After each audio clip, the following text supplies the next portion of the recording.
Et bonjour à tous, on est de retour pour une nouvelle vidéo sur les buddies. J'ai pas eu trop de stream dernièrement, mais je ne vous oublie pas.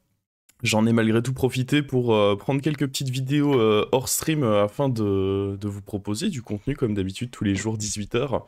Et en plus de l'exclu du coup. Ici on va tenter Asciara. Au début je voulais prendre Im parce que j'avais pas encore testé le héros à ce stade-là.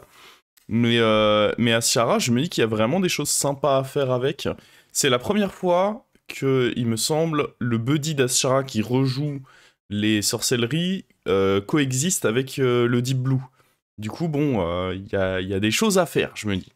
Il y a des choses à faire, il y a des choses à faire. Bon, là, je me tâte sur le T1 à récupérer. Ouais, je vais quand même prendre ici le dragon parce que gagner les fights en début de partie, c'est important pour réduire le buddy. Donc les gemmes, je suis moyennement fan. T2, on level up juste. Et T3, bah, on espère voilà, récupérer de quoi nous donner un... un token ou un truc comme ça. Pour bien se lancer dans la partie. Mais là, c'est parfait. Bah, ce dragonnet, mine de rien, qui nous sauve 2 gold sur le buddy. Plus, il nous sauve des points de vie. Donc, ouais, c'est très important de se sauver de cette manière-là. Ici, on a un tour sympa où on a token, plus ici, on se met 3 points de dégâts. Il faut pas hésiter. Surtout très tôt comme ça dans la partie, ça vaut le coup de se mettre 3 points de dégâts pour ce sort. C'est complètement rentable parce que la plupart du temps, ça va vous permettre bah, de ne pas perdre certains autres combats. Alors en l'occurrence ici, je vais le perdre quand même, mais ça reste valable pour le long terme. Ça vous rend fort. Ouais. Et ici, alors pendant un long moment, je vais hésiter à juste rejouer à ce niveau de taverne avec, bah du coup, le mur dragon plus un cri de guerre. Au final, je me dis en vrai, c'est pas si bien que ça. Enfin, c'est pas des bons serviteurs. Et surtout, j'ai la possibilité d'activer mon pouvoir héroïque au prochain tour, tout en étant taverne 3 si je up là. Parce que là, du coup, après une rapide vérification, il me manque plus que 14 d'attaque pour activer, vu qu'il faut 25 d'attaque pour activer le pouvoir d'Asciara, qui permet de découvrir un naga tous les tours. Donc si ici, je prends les 6 d'attaque directement de la danseuse, il manque plus que 8. Et donc 8 d'attaque, bah prochain tour, en vrai, en taverne 3, 2 serviteurs, c'est pas impossible que j'arrive à me retrouver avec 8 d'attaque, et du coup derrière un pouvoir héros qui me régalerait. Donc ouais, ici on va faire ce choix-là, qui je pense est le bon. Hein. Alors on voit... En vrai, on arrive à battre le geôlier, qui pourtant a eu... Enfin, le ETC qui a eu le buddy du geôlier. Donc ça veut dire qu'on fait un départ quand même pas trop dégueu. Parce que normalement c'est chaud de battre ETC dans ce setup-là. Et du coup, bah là, alors, là, la petite difficulté, c'est que j'ai pas l'attaque promise. Mais par contre, ce que je peux faire, c'est tenter le Naga. En vrai, dans le Naga qui en guerre donne un sort de taverne 2, il y a pas mal d'opportunités dessus de retrouver un boost qui me permet d'avoir assez. Parce qu'en fait, soit il me donne un gold, et du coup, j'ai l'opportunité directement de booster la taverne, soit il me donne un boost, soit il me donne un truc qui me permet de récupérer une créa. Il y avait pas mal d'opportunités. Tout se passe comme prévu, on récupère l'anneau brillant. Donc ici, bah, je dois juste acheter un serviteur. Hein. Même si Taragosa ne fera rien dans ma compo Naga, ça reste le meilleur serviteur dans la taverne. Ça reste une 5-5. Et là, du coup, transformation d'Asciara. Et on peut directement récupérer. Et on touche immédiatement le Deep Blue. Je sais pas quels étaient les probas exactement. Il y a quoi? Il y a 2 Nagas en taverne 1. Il y en a 3 en taverne 2. Et 3 également en taverne 3. Donc il y en a 8 au total. Donc c'est un 3 sur 8. Bon, c'est pas hyper probable, mais c'est pas non plus le truc le moins probable. Puis dans tous les cas, si j'ai pas Deep Blue, ça peut être d'autres serviteurs très corrects. Même si on est bien d'accord que Deep Blue, c'est le meilleur à toucher. Pas de doute là-dessus. Puis là, ce que je vais faire, c'est que je vais level up, je pense, avant. Comme ça, je rajoute Maracas dans le pool, qui peut être un bon out. Et là, on retouche à nouveau On retouche à nouveau le Deep Blue. Ça fait bien plaisir, ça. Ça fait bien plaisir. Hop. Et bah du coup, on peut faire immédiatement notre buddy. Et là, vous allez commencer à comprendre pourquoi ça part en sucette. Parce que du coup, là, mon Deep Blue, il donne +2/+2. Je le joue sur un serviteur, il se rejoue sur lui. Donc maintenant, il donne +4/+4. Et ça se joue à chaque fois par 2. Donc là, ils sont déjà à +6/+6, mes grands bleus. On commence à comprendre pourquoi ça va partir en sucette. Il y a le spell à 4 gold ici qui, je pense, est bien à freeze. Hein. Ça va me faire une découverte Naga. Ça peut que être bien, je pense, de faire une découverte Naga. On resterait du coup un tour en plus en taverne 4. Je pense que c'est ok, parce que tant que j'ai pas les maracas, je suis pas non plus pressé de level up. Level up taverne 5, maintenant, c'est bien, parce qu'il y a l'éléma coq, qui est évidemment intéressant. Mais on a encore un peu de temps pour le trouver, je pense. Priorité ici, ce serait de trouver, bah ouais, maracas assez vite. Et donc là, on a notre pouvoir héroïque pour essayer de faire ça. Bon, on a le triple sur grand bleu. Je voulais pas forcément le tripler tout de suite parce que du coup, techniquement, j'en joue moins des grands bleus. Il est plus fort, mais j'en joue moins. Et là, par contre, bah dégueulasse les 5 qu'on a eu. Bon, faut dire, on cherche des trucs très précis aussi. Hein. J'imagine que je pique juste sorcieronce. On regarde là-dedans, je vérifie que je suis toujours bien naga, et oui, c'est le cas. Et là, on a notre maracas, enfin, vraiment, l'enchaînement est incroyable. On peut aller lâcher un petit roll. On va prendre ceci. Et on a la sirène qui, je dois dire, me plaît plutôt bien. Là, je peux facilement virer 2 de mes serviteurs. De mémoire, je crois que je fais une petite erreur ici. J'ai oublié que j'avais Tarek Goza dans le fond de mon board, donc j'enlève une 6-13 plutôt que d'enlever une 5-5. Après, honnêtement, je suis tellement fort en tempo que c'est pas la fin du monde, mais bon, clairement, j'ai pas respecté ce naga. Et là, on voit hein, les grands bleus qui commencent. Là, mon grand bleu doré, c'est +20/+20, qui se reduplique dessus. Du coup, là, c'est +24/+24. Enfin, c'est la fête, hein, ici. On est clairement sur la fête. On est que tour 7, hein. On est que tour 7. J'ai une 66-68, une 41-44. Ce que j'aime bien, c'est que la sirène ici peut potentiellement me redonner ici des sorcelleries qui m'intéressent. Donc plutôt cool. Plutôt cool, plutôt cool. Et là on voit hein, le ETC, et en même temps, je vois pas, c'est très compliqué aussitôt dans la partie de rivaliser avec ce que j'ai là. J'ai très bien touché. Après, bon, clairement, j'ai eu quand même beaucoup de réussite. C'est vrai qu'enchaîner les 3 grands bleus, c'était pas si probable que ça. Bon, après, l'important, c'était surtout le premier que j'ai touché, puisque par la suite, il y avait Maracas qui était bien aussi dans le pool. Donc ouais. Et là, on voit, en plus, j'ai mes gold bonus. Alors là, je m'empresse de faire le pouvoir héroïque en 4, parce que je me dis que autre Maracas ou la sirène en triple, ça peut être fort. Mais en vrai, on aurait pu aussi envisager de level up. Les deux auraient pas forcément été incorrects. Et là, bah, on touche Maracas, c'est la fête complète. Et on va pouvoir enlever honnêtement Sorcieronce. Hein. C'était pas un très bon triple. J'ai clairement récupéré mieux. On peut largement se débarrasser ici de Sorcieronce. Je vais mettre un taunt sur mon Deep Blue, comme ça permet de donner un peu de valeur à un serviteur qui... Je dois garder Deep Blue dans ma compo, mais c'est pas un très gros serviteur. Le fait de lui donner provocation, au moins il a une utilité supplémentaire. Puis là, bah à nouveau, hein, les grands bleus qui commencent à devenir énormissimes. Ma créature, là, genre là, mon buddy, c'est... Oh. En vrai, c'est stupide, hein, grand bleu plus... c'est vraiment stupide de chez stupide, là. Grand bleu plus ça. Bon, je fais, encore une fois, pas loin de la sortie de l'année. Hein, on est déjà T8, on a fait 4 Hero Power. Et sur les 4 Hero Power, j'ai eu 3 fois Deep Blue et une fois Maracas. Plus j'ai roll une fois Maracas de manière naturelle, plus j'ai trouvé des sirènes. Enfin, c'est clairement, on fait une sortie absolument incroyable. Et on est déjà taverne 5. Ce qui veut dire que maintenant, la sirène peut me donner le sort qui rend perma des stats de la taverne. Alors le seul problème avec ça, c'est que du coup, mais on s'en remettra, bon déjà là on récupère un grand bleu, ça régale. Le seul problème avec ça, voilà, on a une coquille, c'est magnifique.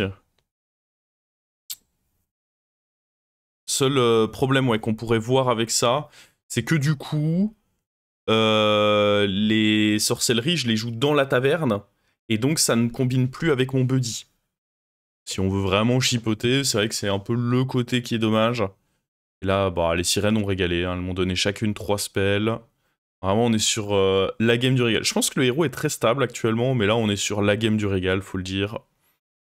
On va se refaire un pouvoir héroïque. Et bah écoutez, un autre grand bleu, hein. Je prends. On apprécie énormément.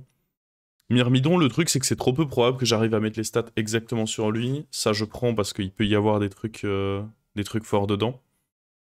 Pour rendre notamment Maracas doré. Ah ouais, je prends pas? Dans quoi? Ah oui, je me disais aussi. Par contre, j'ai le spell dans la main, je sais pas si je pense à l'utiliser. Bon, là, je pense que là, je suis dégoûté parce que mes spells sont trop nuls. Et du coup, ouais, je vais le vendre et j'utilise pas. Ça, c'est très bête. J'avais le spell du coup dans la main qui me permettait de déclencher un cri de guerre, je viens de m'en rendre compte. Ça, c'est pas très malin quand même. Et là, bon, on est à la recherche d'un serviteur un peu sympa. Oh, magnifique, Myrmidon, c'est plus que très sympa. Vas-y, hein, on envoie ça. On envoie ça. Ensuite, on fait sur les maracas. Donc, bon, mon buddy, il est pas à plaindre. Hein. Ça reste pratiquement une 500. C'est ok, hein. On va s'en remettre, hein, je vous rassure. En vrai, j'aurais pu mettre les autres sorcelleries. Là, je vais enlever la sirène qui n'a pas pris le boost. En me disant que du coup, elle sert pas à grand chose. Je préfère garder le grand bleu. J'aurais pu mettre le camouflage déjà dans la taverne aussi, hein. Parce qu'en soi, on s'en foutait de... Ouais, 2 petites erreurs en vrai sur ce tour. Ne pas avoir gardé le panda pour déclencher son cri de guerre. Bon, là, on voit que ça tente de partir grand bleu aussi, mais... Bah, bonne chance pour rivaliser avec, avec ce que je fais là, quoi. Bonne chance, bonne chance. Lui aussi, hein, techniquement, il a des découvertes, mais bon, il est à un point de vie et je suis bien en avance sur le setup. Et là, en général, c'est le genre de game, quand tu fais une game et que tu croises quelqu'un qui fait la même compo que toi en mieux, et que tu sais que tu vas pas le rattraper, t'es en mode « Eh merde !» Prochaine fois que je le croise... Déjà, il conteste mes cartes, et en plus, la prochaine fois que je le croise, bah, si j'ai pas réussi à rentrer du scam, c'est fini. On a Maracas, mais ici, on a aussi la coquille. Maracas, mon objectif, ce serait de rendre doré avec le sort, donc... Je veux pas forcément le pic de cette manière-là. D'ailleurs, en parlant du sort, il est là. Je vire ça, parce qu'à nouveau, hein, c'était bien pour un tour, mais je pense pas que ce soit si fort. Télescope. Cette fois, on prend le son de nos erreurs passées. Hop, on fait ça. Et bah écoutez, il faut ici réussir à trouver un serviteur un peu sympa, à nouveau, à dupliquer. Bon, en vrai, ça c'est ok, hein. Ça c'est ok. Je veux toujours qu'un seul taunt. Et ouais, j'imagine qu'on va vouloir virer le grand bleu. Bon bah la sirène, elle a pris un gigaboost perma, donc clairement, je vais pas la virer. Mais par contre, tac. Largement faire ceci. Ah, j'enlève pas le petit grand bleu. C'est risqué, hein, parce que... Après, je peux vouloir ne pas prendre le serviteur, hein. En vrai, je suis assez gros pour... Je pense que c'est à ça que je réfléchis. C'est qu'ici, potentiellement, je suis assez gros pour juste faire mon truc et ne pas le prendre. Mais ce qui est dommage, c'est que si le boost tombe sur le grand bleu, dans tous les cas, ça m'embête. Vous pouvez là regarder le board que j'ai. On est tour 9 là, hein, si je dis pas de bêtises. Tour 9 ou 10. Donc, ouais, on a un board complètement sensationnel, hein. Là, niveau stats... Puis on va pouvoir... Alors, ce qui peut être très fort aussi, si vous trouvez le sort en taverne 5 qui permet de rendre un taverne 4 doré, c'est de le faire sur votre buddy. Parce que du coup, quand vous appuyez sur le pouvoir, vous avez deux... Au lieu de se tripler, bah vous avez 3 fois le buddy, 1 en doré, 2 en normal. Il faut avoir la place sur le board, mais ça peut faire une quantité de stats, c'est absolument phénoménal. Et là, pareil, hein, lui, il essaye de jouer Deep Blue comme nous, mais ça va pas être possible. Ça va pas être possible, ça. Et on retrouve un Élemacoque. Bon, là-dedans, rien de fou. Je vais juste prendre Rive du Récif ou... Ah, le Mortecaille, en vrai, si j'arrive à trouver le panda. J'aurais pas dû le jouer tout de suite, par contre, parce que pour l'instant, j'ai pas le cri de guerre en question. Donc je pense que c'était un peu une erreur de le jouer tout de suite. Les boucliers, ça peut être cool. Bouclier, je pense que c'est cool. Hein. Ouais. Et je pense qu'ici... Ah, mais si, techniquement, j'ai un cri de guerre dans la main. C'est pas le meilleur, mais... Est-ce que je tente d'abord de récupérer le cri de guerre qui est là à droite? Je pense que j'ai l'écho pour. Faudrait que je tente, ça peut être le panda. Je vais... Oui, dans tous les cas, je vais devoir virer ça. Je suis confiant, hein. Donc, clairement, on le voit là, je suis plutôt confiant dans mes stats. Je pense qu'il faut que je tente le spell cri de guerre à droite. Je peux tenter ça, mais ça n'a pas grande importance. Ouais, dans tous les cas, il n'y en a aucun qui est utile ici. À la limite, le zap mèche, mais... Ok, on tente le spell, et on récupère rien de bien fou. Je regarde si je peux avoir des rolls, mais non. Et du coup, ici, bah, c'est parti, hein. On fait les stats. On fait les stats. Hop. Hop. Et là, du coup, ce qui est trop fort, c'est que c'est un shield qui est doublé. Ça touche directement 2 serviteurs, donc bah ouais. C'est pour ça notamment que je voulais ce shield. C'est vraiment extrêmement fort ici. J'ai mon plus gros serviteur qui récupère du coup immédiatement et je peux shield un autre truc au passage. Vraiment c'est la fête et là on voit en face compliqué. On est en train de dérouler là les niveaux stats. Et à ce stade je vous avoue que je me dis que bon, c'est une game tranquille. Ça devrait bien se passer pour avoir le top 1. On a quand même un board monstrueux au tour 11. Et bah, il s'avère que ça va pas être si simple que ça en réalité. Là du coup, on joue contre le mort. J'aurais probablement dû... Un Leroy comme ça, j'aurais probablement dû prendre. Hein, vu que... En fait, mon raisonnement, c'est de me dire que je vais vouloir dynamiter peut-être. Mais en vrai, j'aurais probablement dû viser un Leroy. Bon, là, on peut roll pour essayer de trouver bah, un de nos triples ou le spell à 6 à nouveau. Franchement, on peut dire que je suis unlucky si je les trouve pas. Hein. Ah, bah voilà, je ne suis pas unlucky du coup. Tout va bien. Tout va bien, tout va bien, je ne suis pas unlucky. Ouais, là je fais un play, je sais pas si c'est si bien que ça en vrai. Oh si, c'est quand même décent, je pense. C'est que du coup, je freeze ça. Et ce qui est bien, c'est que comme ça garde les stats, bah ça va me faire directement un énorme serviteur pour mes boosts du prochain tour. Donc oui, ça me semble pas absurde hein, de faire ça. Sur le moment, je vous avoue que ça me semble plutôt fort. Je suis pas vraiment à la recherche de cartes tech parce que je me dis que mon board est juste phénoménal, donc j'ai pas l'impression d'avoir besoin de cartes tech. Et pourtant, et pourtant, bon là c'était le joueur, l'autre joueur de Deep Blue, mais ouais, on avait vu que pouvait pas vraiment rivaliser. Et là ouais, on va reprofiter de la créature donc qui a pris ses stats perma dans le shop.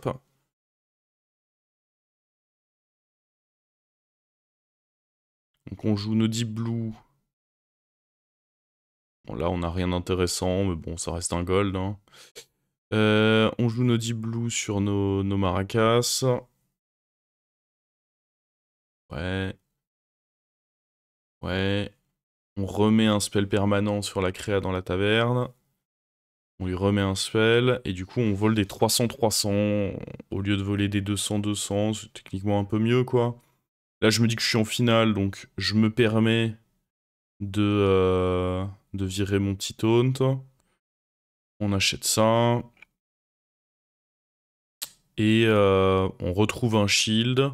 On a aussi le dynamiteur, mais bon, je me dis que là, j'ai quand même 3 shields moi-même de mon côté. Je retrouve un shield, décidément. Pas mal tout ça. Et là, on a l'Elemacoque qui sera doré au prochain tour. Donc, enfin, là, à ce stade, je vais pas vous mentir, je me dis que bah, c'est game. Hein, je vous avoue que je suis un peu en train de me dire, bah, qu'est-ce qui... qu'est-ce qui va nous arrêter ici? Ça me semble un petit peu être game, là. Mais ben, vous allez voir ce qui va nous arrêter. Donc j'ai mon gros board comme ceci. Et là, en fait, bah, hey, il a fait la spéciale avec le gros dragon. J'avais fait une game comme ça aussi. Et le truc, c'est que son gros dragon, bah, il est terrifiant. Et pas que ça, hein, d'ailleurs. Tout son board, du coup... En fait, le gros problème, c'est qu'il est en full attaque. Il est en full attaque. Et contre mon board, bah, c'est pénible. Full attaque plus bouclier divin, c'est comme s'il avait des toxi boucliers divins de partout. Et bah, en plus, là, on met le hit à droite, et du coup, on perd contre son taverne 7. Et là, je suis un peu en mode, attendez, il est relou celui-ci. Là, je vous avoue que je suis en mode, attendez, c'était pas prévu ça. Et là, en fait, il faut que j'aille mettre un Leroy. Hein. Bon, je vais quand même faire ce tour. Ouais, je pense que prendre Vandal, ça peut être... Je pense que ça aurait pas été incorrect de prendre Vandal en vrai. Un petit bouclier divin comme ça. Après là, je me dis que j'ai plus de bouclier divin, donc potentiellement je peux vouloir dynamiter. Mais là, ouais, il me faut dynamiteur plus Leroy.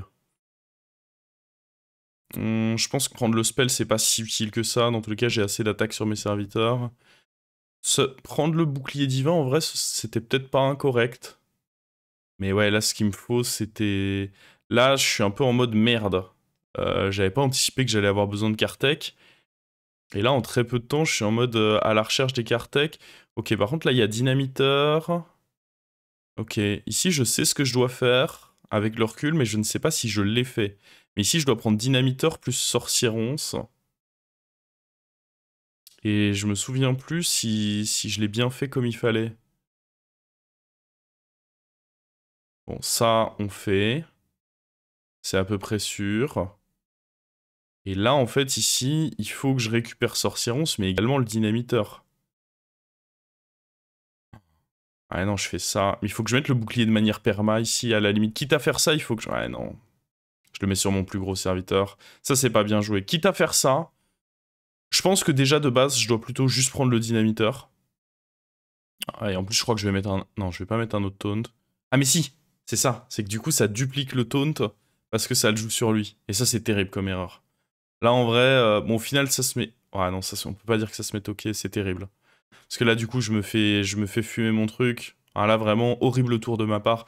Déjà, j'aurais dû prendre le dynamiteur plutôt que de me mettre deux boucliers divins. Certes, j'ai deux boucliers divins, mais en face, il en a tellement. Il faut que je le dynamite. C'est obligatoire ici que je dynamite mon adversaire. Et, et ouais, quitte à mettre le bouclier divin... Ouais, non, mais dans tous les cas, je devais juste pas mettre le bouclier divin. Ici, j'aurais dû dynamiter. C'est très bête de ma part de pas l'avoir fait. En fait, ici, c'est pas compliqué. Enfin, en tout cas, quand je vois avec du recul, c'est pas compliqué. Il me faut dynamiteur plus Leroy. Juste si j'ai dynamiteur plus Leroy, on est bon. Mais du coup, vu que je veux dynamiter, bah, je pense que c'est pas mal que je booste ce Leroy. Donc ici, je sais même pas trop pourquoi je tente ce spell, parce qu'en soi, ce qu'il me faut, c'est dynamiteur, là. Hein. Ah ouais, je me retrouve avec de la merde, mais en même temps, logique, quoi. J'avais de grandes chances d'avoir de la merde ici, en réalité. On va aller prendre ça, mais... En vrai, ce qu'il me faut là, c'est vraiment un grand dynamiteur en légende. Hein. Le Leroy, c'est évidemment très bien, mais là, du coup, j'ai pas freeze le dynamiteur juste avant, et bah ça, c'est terrible. J'ai du coup des boucliers divins, mais bah là, ça va être un peu tard. Et là, je me rends compte que je peux les récupérer de manière permanente, mais je vais quand même le mettre là-dessus parce qu'on a 8 PV. J'aurais pu avoir un bouclier divin de manière perma sur lui. Ouais, là, maintenant, je vais le faire. Mais en vrai, c'est limite un peu tard, quoi. En tout cas, je m'en rends compte. Je vais pas le faire, mais je me rends compte que j'aurais dû le faire le coup d'avant. Ouais. Ah non, là, c'est compliqué, hein. Je pense que je dois reculer mon... En vrai, c'est incorrect aussi de mettre mon bouclier divin toxi devant, parce que j'ai des créatures qui peuvent value trade ses premiers taunts. Donc le Leroy à côté, ça c'est correct. Mais par contre, là, ouais, mon bouclier divin, il va du coup pas dans les bons trucs. Il aurait dû être beaucoup plus reculé, mon bouclier divin, parce que là, en fait, il tue un serviteur que je pouvais dans tous les cas value trade avec mes autres trucs. Donc, grosse erreur. Là, bon, on a Leroy qui chope son énorme serviteur. Mais ici, comme on le voit, hein, sans dynamiteur, le problème, c'est que là, maintenant, il est en train de mettre des plus 700 d'attaque. Et je peux juste plus rivaliser. Donc ouais, pas mal d'erreurs ici qui font qu'on perd le top 1. Pas assez lucide sur les cartes tech, hein. Vraiment ce qu'il faut contre Dragon, c'est... Bah, contre ce setup-là, il faut le Leroy en plus, mais il faut un dynamiteur. Faut pas essayer de se dire, ah ouais, mais moi aussi, je peux avoir 2-3 boucliers divins, non. En face, il va avoir full bouclier divin sur tout son board, tu dynamites, tu te poses pas de questions. Et ouais, derrière le Leroy, en effet, qui était bien. Et quitte à pas exactement trouver dynamiteur et tout, il y avait des meilleurs placements à faire sur certains timings. Mais fou, en tout cas. Bon, ça a quand même permis de démontrer à quel point Ashara peut faire des trucs complètement broken actuellement. Mais à quel point c'est pas la seule à pouvoir faire des trucs complètement broken. Grosse compo dragon de mon adversaire. Et on est quand même content avec ce petit top 2. Et puis surtout d'en tirer les leçons pour la prochaine fois qu'on affrontera un gros joueur de dragon en finale. Bon, sur ce, ciao ciao YouTube. Et bah, on se retrouve demain 18 h pour une nouvelle vidéo. Des bisous.